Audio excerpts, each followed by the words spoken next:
Friendship House was designed by Jasmax, one of the leading New Zealand architectural firms, in the late 70s. It was designed to be the heart of the Manukau city. Friendship House offers a variety of community services, such as family counseling, guidance counseling, and a strong commitment to men's support groups.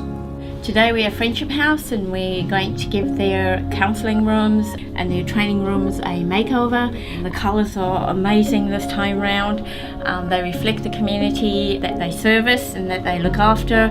It's good for us to be able to give back to the communities that we live and work in. As you can imagine, as being a non-profit organisation, money gets a bit tight, and so today is about volunteering.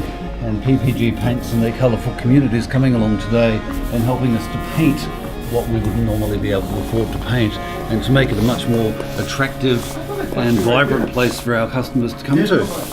The volunteers are from the community, and it takes a community to raise a community, so we've welcomed anybody who's wanted to come along and paint today.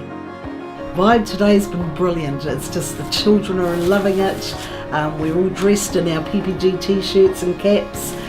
We've joined in, we've had the music in the house, Busker here helping us along. It's just a wonderful feeling. Having PPG come along today with their group of people who've been amazing and help us to uplift the house for the years to come. It's for another 41 years hopefully. It's wonderful.